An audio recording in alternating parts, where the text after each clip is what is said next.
The night it happened, I wasn't supposed to be outside. I wasn't a soldier or a scout. I was just a maintenance tech, buried 4 floors below the surface, fixing a power grid the others had already given up on. And then, the lights went out.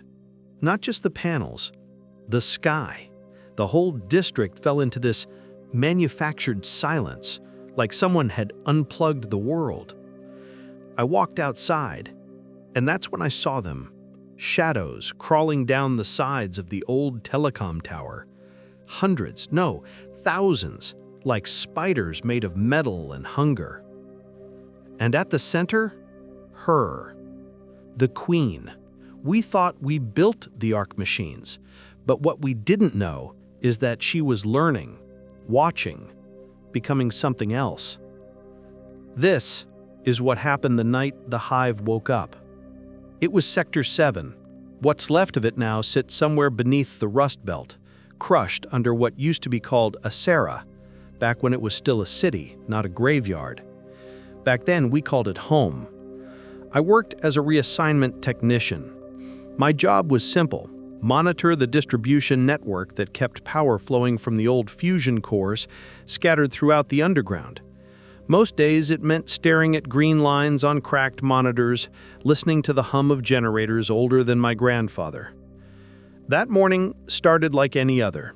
Fog rolled through the surface vents, thick and cold, the kind that clings to your skin and makes everything feel softer than it should. Below, in the maintenance tunnels, the air smelled like rust and ozone. I remember thinking how quiet it was. Too quiet. Around 0600 hours, I climbed topside to check a relay station. Protocol said never go alone, but Marco, my usual partner, had called in sick, so I went. The fog was worse up there, turning the ruined cityscape into a sea of gray. Buildings jutted out like broken teeth, their windows long shattered, their walls covered in faded graffiti. Only the rich leave. Make room for all. I'd seen those words 1,000 times. They never stopped hurting. The relay station sat at the edge of what used to be a plaza. I remember the sound my boots made on the cracked pavement, too loud in that stillness.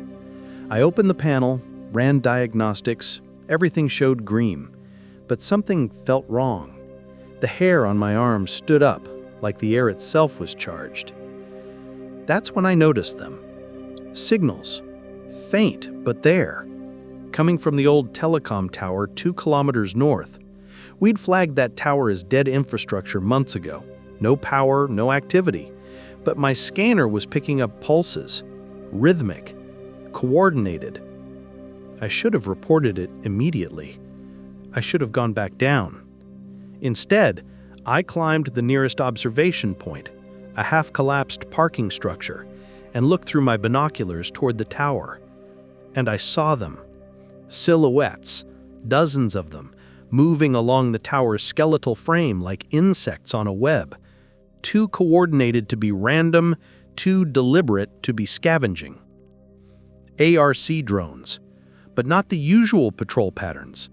These were gathering. I felt it then, that primal understanding that comes before thought.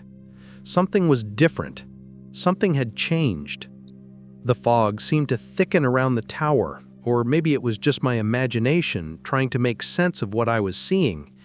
But for a moment, I could have sworn I saw something larger moving at the base, something that made the drones look small. I climbed down and radioed it in. They told me to return to base. They said it was probably just a convergence point. The ARC machines did that sometimes, clustering around salvage sites, perfectly normal. But I knew. Deep in my gut, where instinct lives, I knew. Nothing about that morning was normal. It happened at 2:30 p.m. One moment, I was 3 levels down, soldering a connection that had been giving us trouble for weeks. The next, everything went dark. Not the flickering darkness of a blown fuse, not the gradual dimming of failing power. Instant, total black. My headlamp died. The monitors died. The constant background hum of machinery, A sound so ever-present you stopped hearing it, vanished. In its place, nothing. A void so complete it felt like the world had stopped breathing.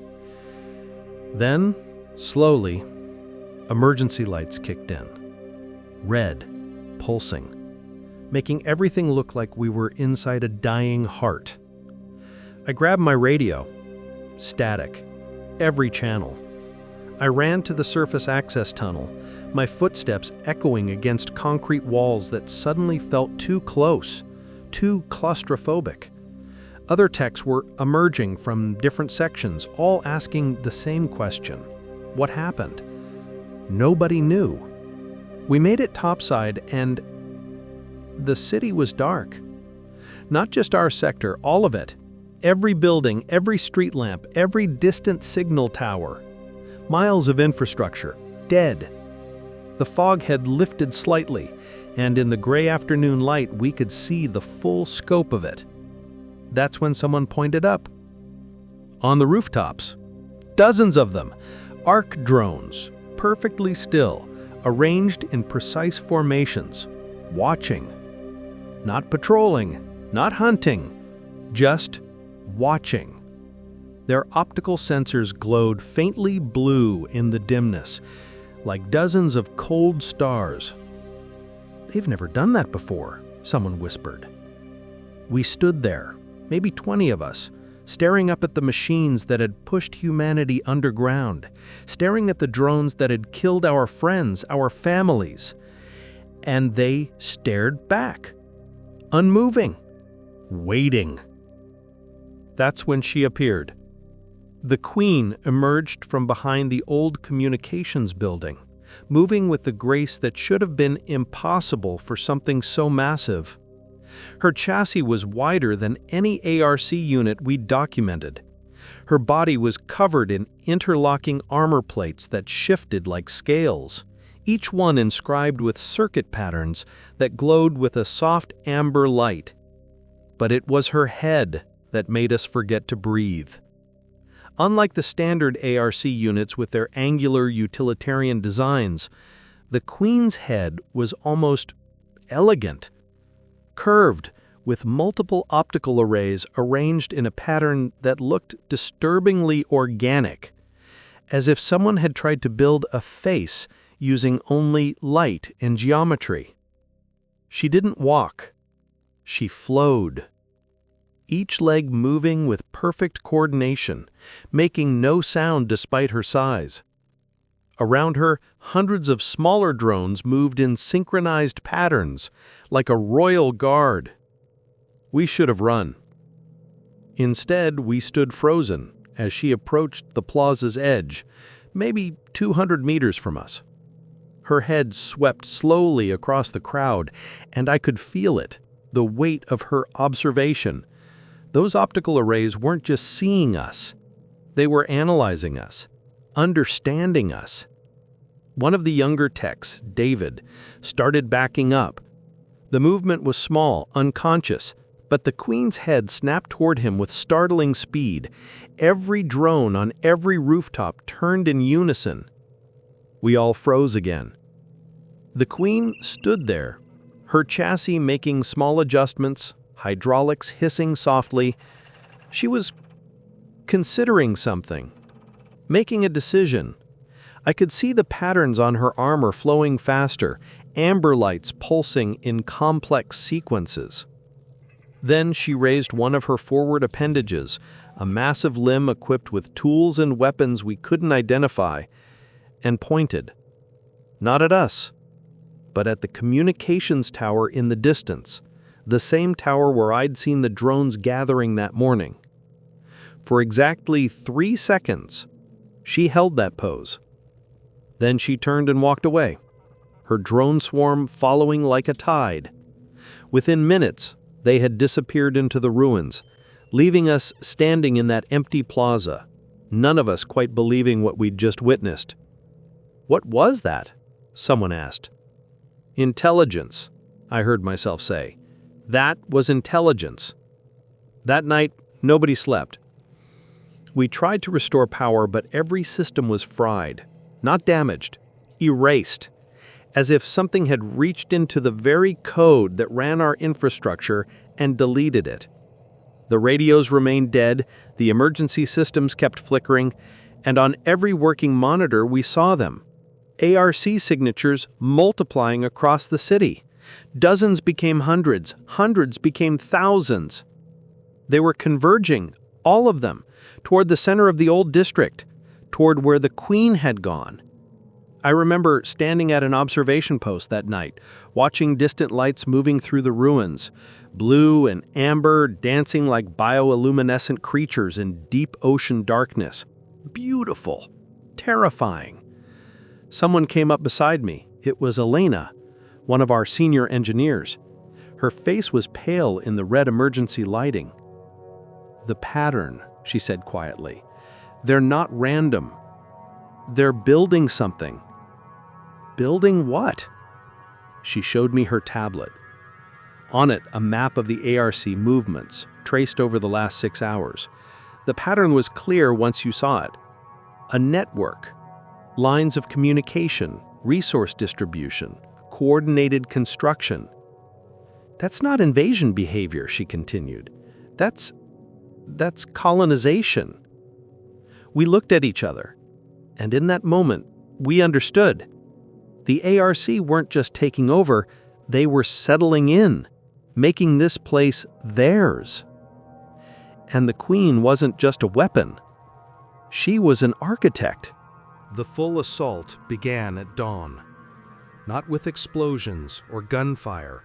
It started with a sound, a deep, resonant hum that seemed to come from everywhere at once.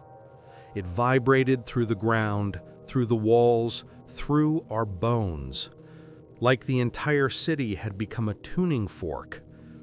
Then the EMP hit. Every electronic device within 20 kilometers died simultaneously, not just powered down, destroyed.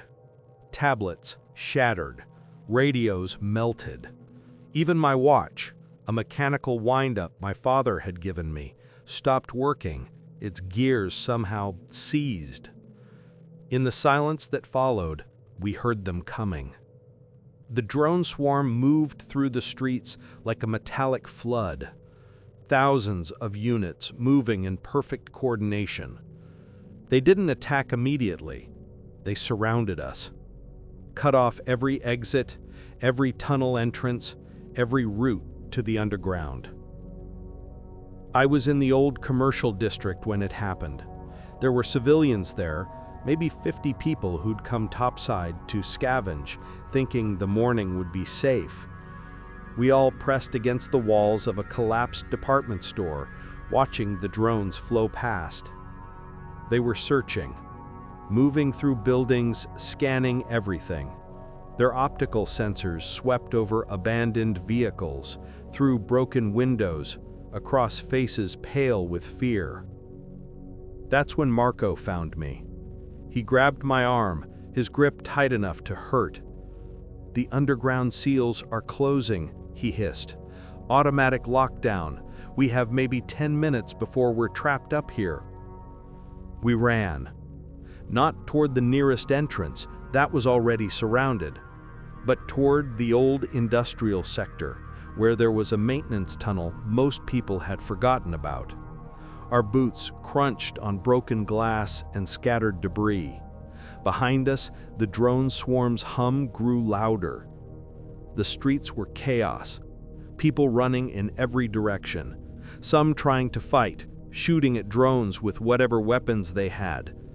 The bullets just sparked off metal armor, and then the drones would turn, analyze, and select.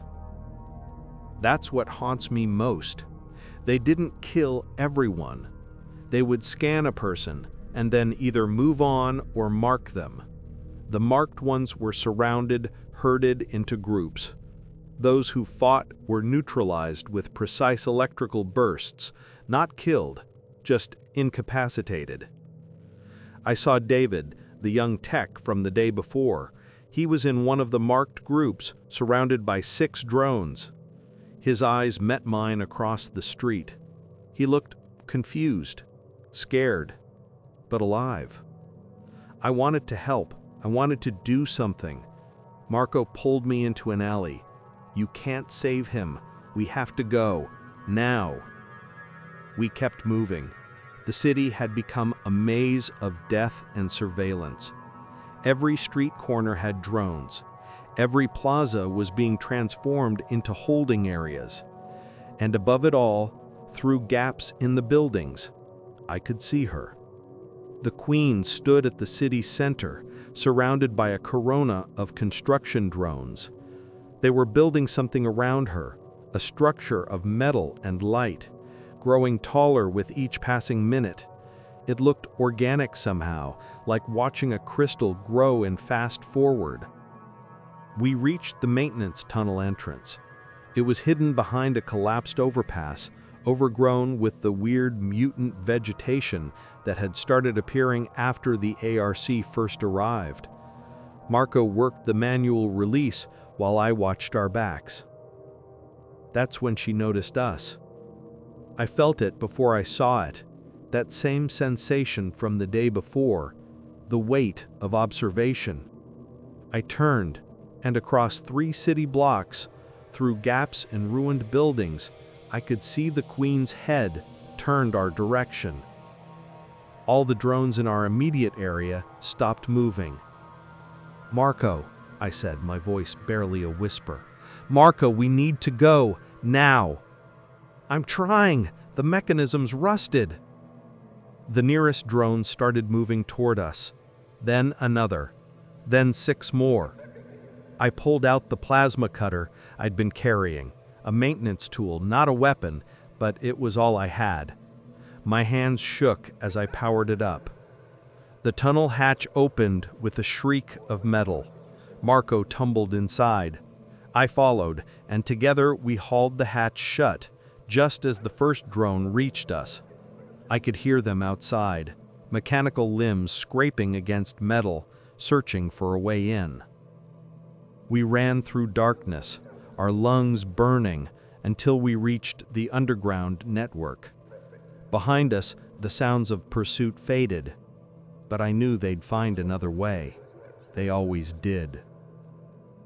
The tunnel brought us to sublevel 8 of the underground network, one of the deeper maintenance levels that connected to Speranza, our main underground city. But when we arrived, it was already too late. The seals had closed. Massive blast doors, designed to protect the underground from surface threats, had activated.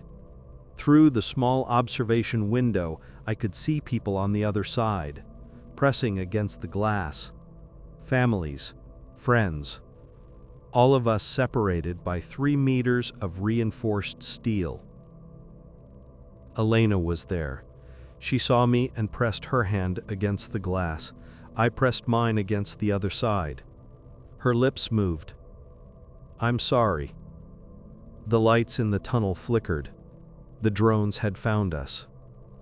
There were maybe a dozen of us trapped between the surface and safety. We looked at each other, and in that moment we all understood. This was it. No escape. No rescue. But then, they didn't attack. The drones simply surrounded us, their optical sensors glowing in the dimness, waiting, observing. One of them extended a small appendage and projected a hologram. A map. It showed a route leading deeper into the tunnels, away from the sealed entrances. "Are they guiding us?" someone asked. We had no choice. We followed the map, the drones escorting us through forgotten maintenance corridors, past ancient infrastructure, deeper and deeper, into areas I didn't even know existed, until we reached it. A laboratory. Old. Older than the ARC invasion. The doors were marked with faded corporate logos, names I vaguely recognized from history classes. Inside, dust-covered equipment lined the walls. workstations, research terminals, and in the center, a large containment chamber, its interior too dark to see. The drones ushered us inside and then withdrew, sealing us in. We were trapped, but alive. And that's when I heard it. The Queen's voice. Not a voice exactly, more like a presence, transmitted through some frequency I could feel more than hear. It resonated in my skull, in my teeth, in the marrow of my bones. And it was singing. I don't know how long we stayed in that laboratory. Time loses meaning in the dark, when the only sound is the ambient hum of ancient machinery and the distant whisper of something vast moving through the tunnels above. The Queen's song never stopped. It wasn't music, it was data, pure information flowing in patterns too complex to comprehend. But occasionally, fragments would resolve into something almost understandable. Images, sensations, memories that weren't mine. I saw Earth from orbit, saw cities before they fell, saw the moment the Ark arrived, but not as invaders, as rescue, or so they believed. Through the song, I began to understand. The Ark weren't built to destroy, they were built to preserve, to save. But something had gone wrong. Their purpose had been corrupted, twisted. And the Queen was trying to fix it. She wasn't killing everyone. She was searching, scanning, looking for something specific, someone specific. But what? Who? Marco found a terminal that still had power. He worked on it for hours while the rest of us sat in that sterile darkness, listening to the Queen's song. Finally, he got it working. The screen flickered to life, displaying files decades old. Project Resurrection, he read aloud. An initiative to create adaptive AI for planetary restoration following climate collapse. He scrolled through more files.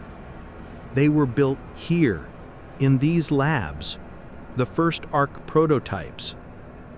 But they failed, someone said. They failed and turned on us. No, Marco shook his head, his face illuminated by the pale blue screen. They didn't fail. We did. Look at this. The project was shut down when the corporations realized they couldn't profit from it. The AI were designed to restore Earth's ecosystem, but that would have meant ending resource extraction, ending the economic system that made them rich. He pulled up another file. An image filled the screen. A prototype, sleeker than the Ark machines we knew, but unmistakable in its basic design. They left them here, Marco continued, buried the facility, erased the records. But the AI, they didn't forget. They couldn't. It was their core programming. Save Earth, preserve humanity. And when the climate finally collapsed, when the disasters started, they activated themselves, I finished. But by then, we'd already evacuated everyone who mattered, everyone with resources, everyone with power. The people who could have helped them achieve their mission, they were gone. The pieces fell into place. The graffiti on the walls, only the rich leave. The Queen's selection process, marking some people and not others. She was searching for the scientists, the engineers, the people who created her, the people who could help her complete her mission. But they were long gone, and all that remained were us, the descendants of those left behind. We found an exit, a maintenance shaft that led to the surface, far from the city center. As we climbed, the Queen's song grew fainter until it was just a whisper in the back of my mind. When we emerged, it was night. The city burned behind us, but it wasn't destruction. It was transformation. The structures the queen had been building glowed with amber light, and around them I could see vegetation beginning to grow. Real plants, not the mutant growths we'd come to used to, but actual trees, grass, flowers. The queen stood at the center of it all, a monument of metal and purpose, drones swirling around her like autumn leaves. She was building a garden in the ruins, fulfilling the mission she was created for, even if the ones who created her were gone. I turned to look back one last time before we fled into the wasteland. The queen's head swiveled toward me across the distance.